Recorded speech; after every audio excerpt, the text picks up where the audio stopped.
하나님 말씀 요한복음 8장 37절부터 47절까지의 말씀을 제가 읽도록 하겠습니다.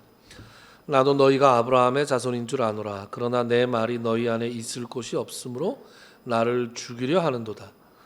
나는 내 아버지에게서 본 것을 말하고 너희는 너희 아비에게서 들은 것을 행하느니라. 대답하여 이르되 우리 아버지는 아브라함이라 하니 예수께서 이르시되 너희가 아브라함의 자손이면 아브라함이 행한 일들을 할 것이거늘 지금 하나님께 들은 진리를 너희에게 말한 사람인 나를 죽이려 하는도다. 아브라함은 이렇게 하지 아니하였느니라. 너희는 너희 아비가 행한 일들을 하는도다. 대답하되 우리가 음란한 데서 나지 아니하였고 아버지는 한 분뿐이시니 곧 하나님이시로다. 예수께서 이르시되 하나님이 너희 아버지였으면 너희가 나를 사랑하였으리니 이는 내가 하나님께로부터 나와서 왔음이라. 나는 스스로 온 것이 아니요 아버지께서 나를 보내신 것이니라. 어찌하여 내 말을 깨닫지 못하느냐. 이는 내 말을 들을 줄 알지 못함이로다. 너희는 너희 아비 마귀에게서 났으니 너희 아비의 욕심대로 너희도 행하고자 하느니라. 그는 처음부터 살인한 자요 진리가 그 속에 없으므로 진리에 서지 못하고 거짓을 말할 때마다 제 것으로 말하나니 이는 그가 거짓말쟁이요 거짓의 아비가 되었음이라. 내가 진리를 말함으로 너희가 나를 믿지 아니하는도다. 너희 중에 누가 나를 죄로 책잡겠느냐. 내가 진리를 말하는데도 어찌하여 나를 믿지 아니하느냐. 하나님께 속한 자는 하나님의 말씀을 듣나니 너희가 듣지 아니함은 하나님께 속하지 아니하였음이로다. 아멘. 지난 시간에 우리는 진리가 너희를 자유롭게 하리라 라는 말씀을 살펴봤습니다. 자유는 신분이 바뀔 때 비로소 가능하다. 그런 말씀을 드렸죠.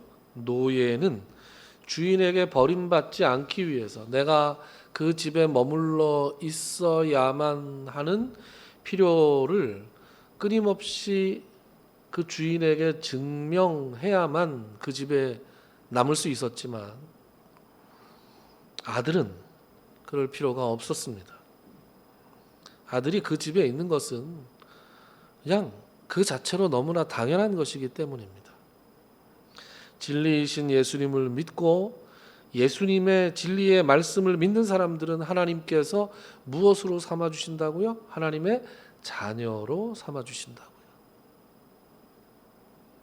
신분이 자녀이기 때문에 그 하나님의 집에서 우리가 진정한 자유를 누리면서 살아갈 수 있다. 그런 말씀을 드렸습니다.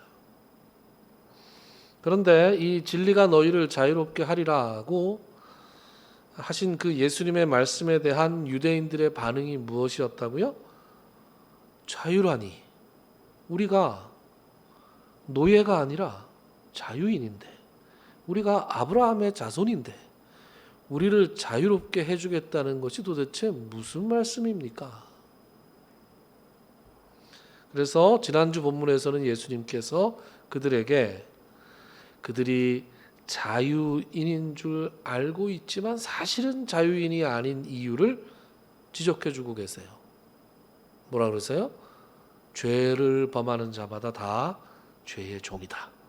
그런 말씀을 해주셨습니다.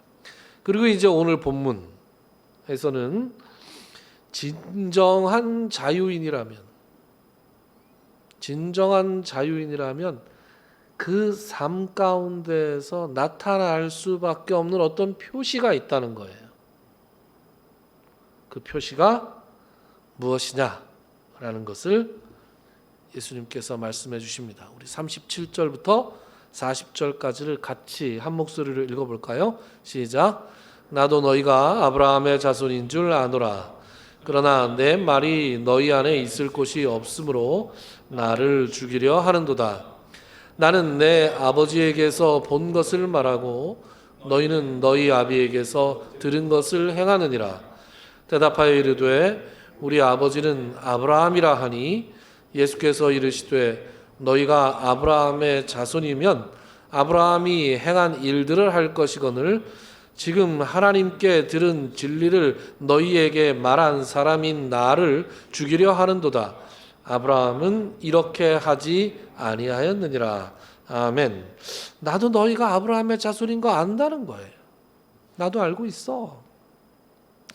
그런데 육체적으로만, 혈통으로만, 겉으로만 아브라함의 자손이지 너희의 조상 아브라함이 살았던 대로 살고 있진 않다. 아브라함이라면 내 말을 들었을 텐데, 하나님의 진리를 보고 말하는 나의 말을 믿었을 것인데, 그런데 너희들은 어떻게 하고 있다? 하나님의 진리를 말하는 나를 오히려 죽이려 하고 있지 않느냐? 여러분, 그렇지 않습니까? 진정한 아브라함의 자손이라면 아브라함이 살았던 대로 살아야죠. 아브라함이 어떻게 살았습니까? 하나님께서 본토 친척 아비의 집을 떠나서 내가 네게 지시하는 곳으로 가라, 그렇게 말씀하신 하나님의 말씀 그 한마디만 믿고 자기의 모든 것을 다 버리고 떠났어요. 갈 바를 알지 못하고 갔다, 이렇게 얘기합니다. 백세나 되어서 얻은 아들 이삭을 하나님께서 제물로 바쳐라 라고 했을 때 그 사랑하는 아들을 제물로 바치려고 했어요.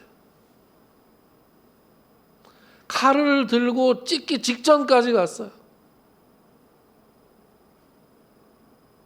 히브리서 11장은 그때 이삭은 하나님께서 이삭을 죽은 자 가운데서 도로 살리실 것을 믿는 믿음으로 이것을 했다, 이렇게 해석하고 있습니다.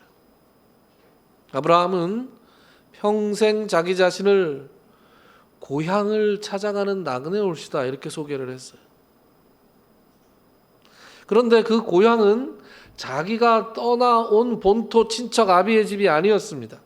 히브리서 11장 15절과 16절을 보면 그들이 나온 바 본향을 생각하였더라면 돌아갈 기회가 있었으려니와 그들이 이제는 더 나은 본향을 사모하니 곧 하늘에 있는 것이라, 이렇게 이야기합니다.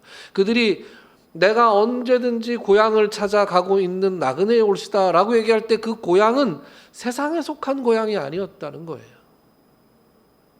만약에 가고 싶었으면 뭐 잠깐 여행이라도 다녀올 수 있었겠죠. 그들이, 아브라함이 또 이삭이, 야곱이 말했던 그 고향은 하늘에 속한 하나님께서 주시는 본향이었다라는 것입니다. 우리가 그래서 아브라함을 뭐라고 부릅니까? 무슨 조상이요?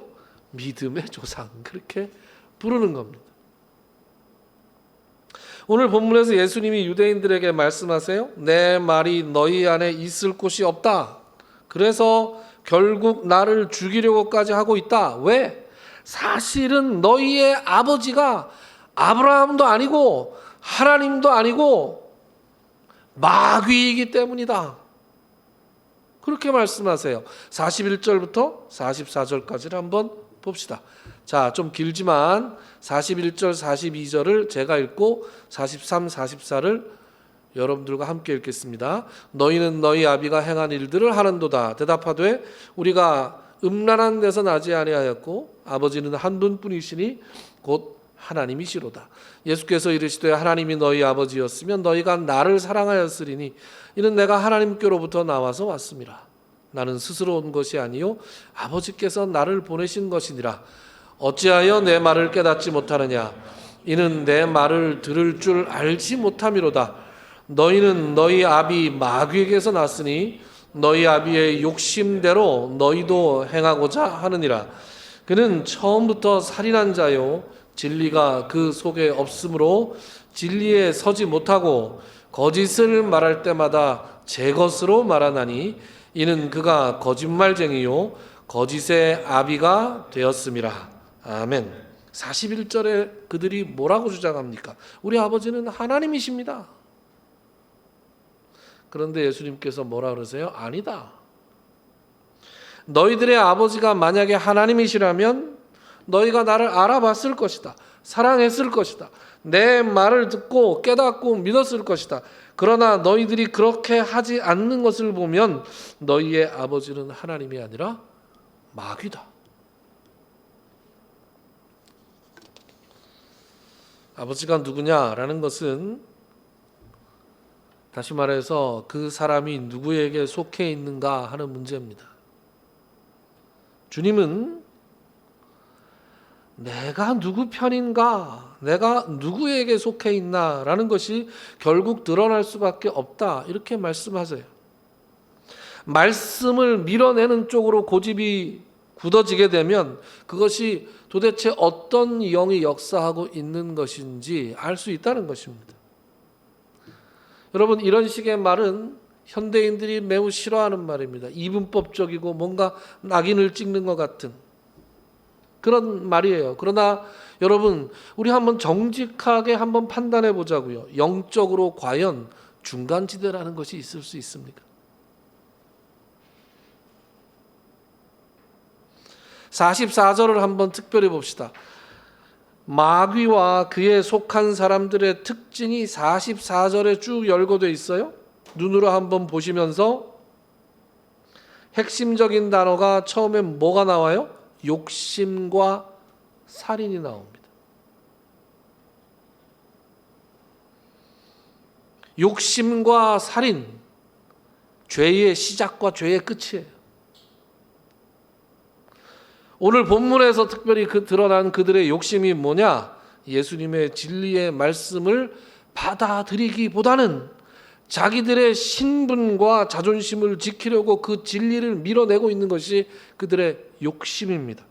그러면 그 끝이 뭐냐? 그 끝은 예수님을 죽이려고 하는 마음을 품는 거예요.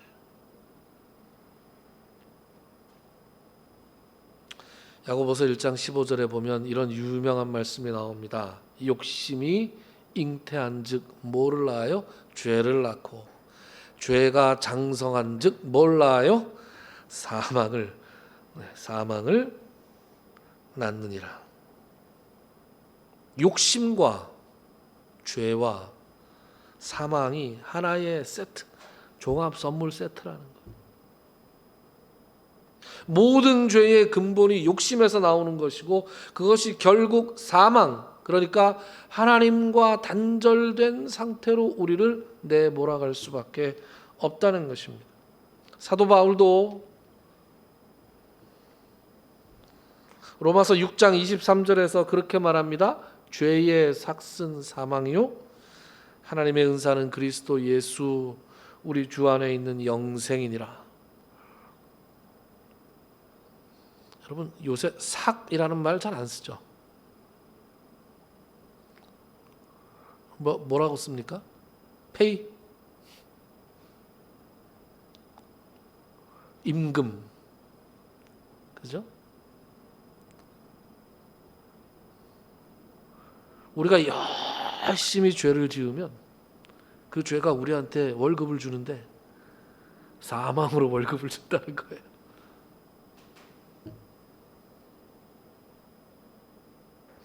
여러분, 두 번째 핵심적으로 나오는 단어는 여기 거짓이라는 단어입니다. 거짓. 여러분, 이 거짓이라는 것은 여기 보면 사실 이 거짓을 말할 때마다 제 것으로 말하나니 이런 표현이 나오죠. 이거 표현이 좀 어렵습니다. 그죠? 무슨 말인가? 이게 표준 세번역은 이렇게 번역해요. 거짓말을 하는 것은, 거짓말을 할 때에는 본성에서 그렇게 하는 것이다. 즉 거짓을 말하는 것이 그것의 그 존재의 본성이라는 거예요. 거짓이 단지 실수로 하는 말이 아니라 존재의 방식이고 삶의 방식이라는 거예요. 그래서 진리가 그 속에 있을 수도 없고 그 가운데 진리가 설 수도 없다라고 얘기합니다. 여러분, 이 거짓의 핵심은 단순히 남을 속이는 기술이 아니라 진리를 알면서도 받아들이지 않으려고 하는 자기 기만이에요.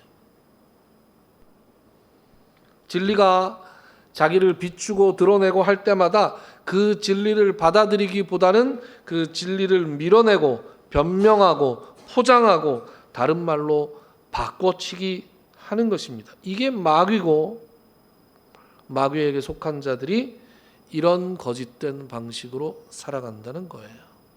그래서 이렇게 계속해서 살아가게 되면 그들의 삶이 점점 말과 행동의 간격이 커지는 것으로 나타납니다.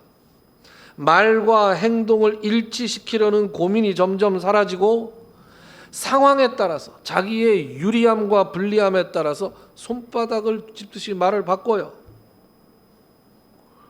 그래서 그 사람의 언행에서 어떠한 진정성도 찾아보기 어렵고 오히려 언행 일치를 위해서 고민하는 사람을 비웃습니다.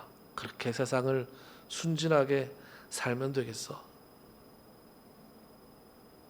그렇게 거짓의 방식으로 살아가다 보면 얼마나 거짓되게 살아가게 되는지 자기 자신도 제대로 사는 거라고 생각하고 자기 자신도 속아서 살아갑니다.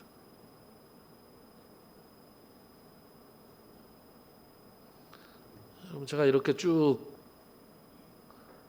얘기할 때 떠오르는 얼굴들이 있습니까?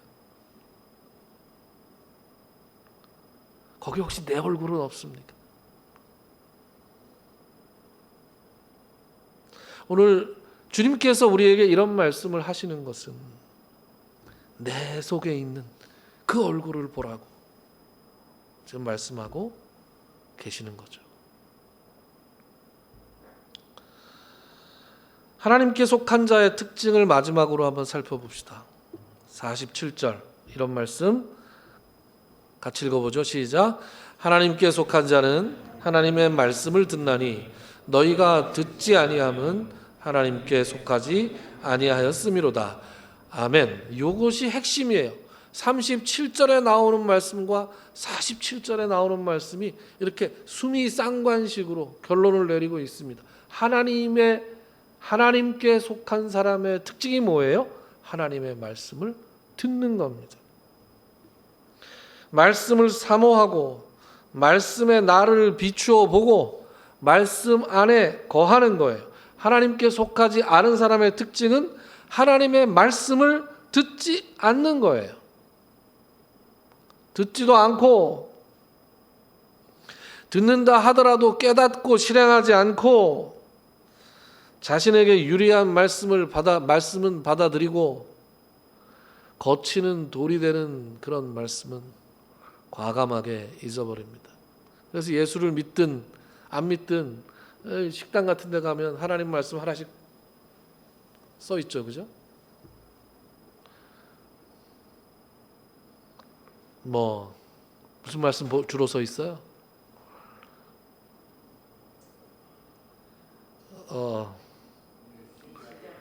내 시작은 미약하나 끝은 창대하리라 이런 거 그죠?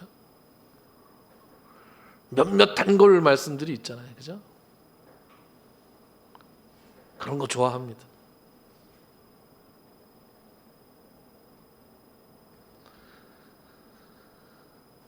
결국 하나님의 말씀을 대하는 태도가 우리가 누구에게 속해 있나를 드러내 보여주죠. 그러나 나는 지금 하나님 말씀 잘 안 듣고 있는 것 같은데 나는 하나님께 속하지 않는 사람 아니야? 혹시라도 이렇게 생각하는 분이 계실까 봐 말씀드립니다. 너는 그래서 탈락이야. 너는 꽝이야. 지금 이런 말씀을 하고 계시는 것이 아니라 그러니 어떡하라는 말씀이에요? 하나님의 말씀을 들으라는 말씀이에요. 늦었으니까 문 닫았으니까 돌아가 이게 아니고 빨리 타라. 빨리 올라타라. 이 대열에 빨리 합류해라. 예수님께서 하시는 말씀 구구절절이 어떤 안타까움이 느껴지지 않습니까? 여러분 설교자로서 가끔 드리는 말씀이지만 이 말씀을 전하는 소명을 갖고 있는 사람으로서 가장 좋은 게 뭐냐? 늘 말씀을 가까이 할 수밖에 없는 그런 처지라는 것입니다. 어떤 유튜브를 보다가 작가들하고 기자들이 모여서 그런 얘기를 하는데 다들 끄덕끄덕 하던데, 최고의 영감은 마감 시간이다. 마감 시간, 일주일에 한 번씩 따박따박 설교를 해야 되기 때문에 그것이 너무너무 고통스러우면서도 너무너무 감사하죠. 제가 평소에 마음에 품고 있는 예레미야 말씀이 하나 있습니다. 오늘은 특별히 예레미야 말씀을, 그 예레미야의 말씀을 표준세 번역으로 제가 올려드릴 테니까 같이 한번 읽어볼까요? 예레미야서 15장 16절입니다. 같이 읽을게요. 시작. 만군의 주 하나님, 저는 주님의 이름으로 주님께서 저에게 말씀을 주셨을 때에 저는 그 말씀을 받아 먹었습니다. 주님의 말씀은 저에게 기쁨이 되었고 제 마음에 즐거움이 되었습니다. 아멘. 여러분, 저같이 말씀을 전하는 사람에게만 주어지는 특별한 은혜가 있어요. 모래알처럼 깔깔했던 그 말씀을 가지고 씨름할 때 하나님께서 딱 주시는 그 깨달음이 있단 말이에요. 그런데 그 깨달음이 줄 때 그 환희, 그 기쁨, 그 즐거움은 말로 표현할 수가 없습니다. 중세 시대에는 수도원이 굉장히 많았고 그 수도원을 중심으로 많은 수도사들이 있었고 그 수도사들 중에서는 아주 신비로운 경험을 하는 사람들도 참 많았죠. 근데 그 수도원 운동이 일어나기 전에 성 프란시스코라는 사람이 있었어요. 그 프란시스코의 생애에 대해서 어떤 사람이냐 하면 토마스 데 첼라로라는 작가가 프란시스코의 생애를 기록하면서 이런 글을 남겼어요. 제가 보여드릴게요. 어떤 글이냐? 제가 읽을게요. 그는 여기서 프란시스코예요. 예수라는 이름을 부를 때면 입천장에서 그 감미로움을 맛보았고 그 이름을 발음한 후에는 입술에 남은 그 달콤함을 빨아들이는 듯이 보였다. 자기가 예수님이라고 탁 불러놓고 그 예수라는 이름이 너무 달콤해서 자기 혓바닥으로 입술을 이렇게 그 달콤함을 음미하는 것 같았다는 거예요. 옆에서 보는 사람이 그렇게 보였다는 거예요. 예수님과 그 사람이 얼마나 가까웠는지, 하나님과 그 사람이 얼마나 특별한 사이였는지를 엿볼 수 있는 그런 기록입니다. 여러분, 그래서 그런 찬송 있죠. 우리 서로 받은 그 기쁨은 알 사람이 없도다. 이런 말씀이 있죠. 이런 찬송이 있잖아요. 여러분, 이게 여러분들의 고백이십니까? 우리 서로 받은 그 기쁨, 남들이 알지 못하는 기쁨이 하나님과 나 사이에 있는 거예요. 그 기쁨은 기도 중에 경험할 수도 있고 말씀을 읽다가 경험할 수도 있고 내가 일을 하다가 길을 걷다가 경험할 수 있습니다. 내가 병으로 아파서 누웠을 때 경험할 수 있고 쓰라린 실패를 겪으면서 방황하고 좌절하는 가운데 하나님과 나만이 주고받은 그런 기쁨을 경험할 수 있습니다. 그래서 우리가 그렇게 고백하는 거예요. 나의 기쁨과 나의 즐거움이 되시는 하나님, 나의 소망과 위로가 되시는 하나님, 나의 힘과 능력이 되시는 하나님, 세상이 줄 수 없는 그런 평안을 나에게 주시는 하나님. 우리 모두에게는 나만이 경험한 살아계신 하나님이 있는 것입니다. 지난주에 설교를 준비하면서 제게 그런 환희가 있었어요. 지난주 본문이 저한테는 굉장히 큰 도전이었습니다. 진리가 너희를 자유롭게 하리라. 예수를 믿지 않을 때도 학교에 플랜카드가 걸려 있어가지고 저게 도대체 무슨 말일까? 우리 학교 교훈도 자유, 정의, 진리인데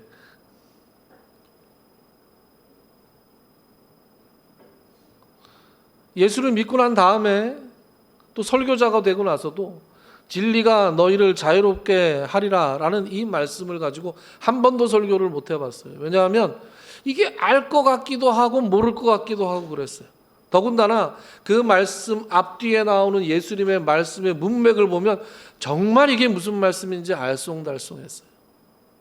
그래서 단 한 번도 설교의 본문으로 정하고 설교를 해본 적이 없습니다. 엄두가 나지 않았어요. 그런데 이제 올 것이 온 거죠. 피할 수 없는 요한복음을 순서대로 하다 보니 이게 올 것이 온 거예요. 잘 모르겠습니다. 그럴 판이에요, 정말. 근데 이제 피할 수 없어서 진짜로 씨름하면서 기도하는데 하나님이 그 말씀의 의미를 탁 보여주셨어요. 어떤 주석에도 나오지 않고 어떤 헬라어로 아무리 봐도 잘 떠오르지 않던 것이 그 붙들고 기도하면서 씨름하는 가운데 하나님께서 탁 그 말씀을 깨닫게 해주시는데 제가 정말 소리를 지르고 싶었어요. 너무나 즐겁고 기뻐서. 그래서 예레미야 선지자의 그 고백, 주님의 말씀을 받아 먹고 그 말씀이 내게 기쁨이 되고 그 말씀이 내게 즐거움이 되는 것을 또 한 번 경험하게 됐습니다. 그래서 올 때 막 가슴이 두근두근했어요. 우리 석 집사님 차 타고 오는데 말도 별로 안 했어요. 와가지고 너무 기쁜 마음으로 그 말씀을 전하는데 여러분들의 반응은 뭐 별로 그냥 그랬어요. 그래서 당황스러웠어요. 당황스러웠어요.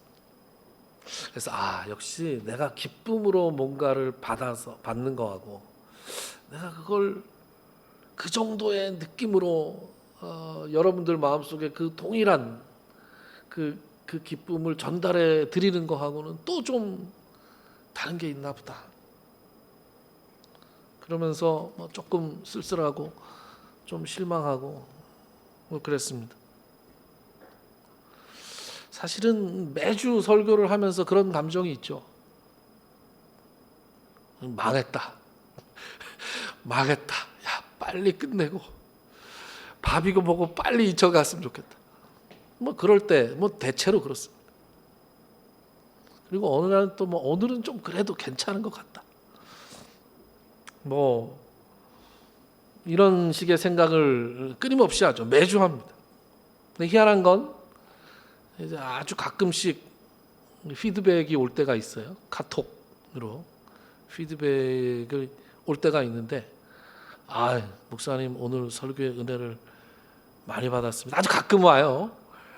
근데 그때는 꼭 대체로 망했다 이렇게 생각했을 때 오더라고요. 그래서 주께서 너무 실망하지 마라. 그래서 이게 당 떨어졌을 때 입에 사탕 하나 이렇게 물려주는 것처럼 하나님이 이렇게 제 입에 사탕 하나 딱 물려주고 힘내고 다음 주도 네 설교니까 힘내서 너 설교해라. 준비 잘해서 잘할 때까지 한번 해봐라. 그렇게 말씀하시는 것 같아요. 제가 어제 단톡방에 절대 아프면 안 되는 제가 뭐 이렇게 했는데 오해하지 마십시오. 대체 불가 인력 아닙니까? 우리 교회에서. 그래서 그런 뜻에서 아프면 제가 강단에 설 수 없기 때문에 대신 서줄 사람이 없기 때문에 절대 아프면 안 된다 이렇게 말씀을 드린 거니까 오해하는 분이 없었으면 좋겠습니다. 새해 첫날, 새해 첫 주일에 하나님께서 우리에게 본문을 통해서 너무 1년을 설계하기에 너무 좋은 말씀을 주셔서 너무 감사했습니다. 어떤 사람이 되자? 하나님께 속한 사람이 되자. 하나님께 속한 사람이 되려면 어떻게 해야 된다? 하나님의 말씀을 들어야 된다. 하나님의 말씀을 향해 있고 하나님 말씀에 귀를 기울이고 하나님 말씀을 깨닫고 그 안에 거하는 사람이 되어야 되겠다. 늘 부족하겠지만 완벽하지 않겠지만 언제고 넘어질 수 있겠지만 말씀 안에 거하겠다는 이 태도를 붙들고 올 한 해를 살아간다면 하나님께서 기뻐하시는 하나님께 속한 사람이 되지 않을까. 우리 다 같이 이 말씀을 마음판에 새기고 하나님께 속한 사람들로 능력 있게 살아가실 수 있는 저와 여러분들이 되시기를 주님의 이름으로 축원합니다. 기도합시다.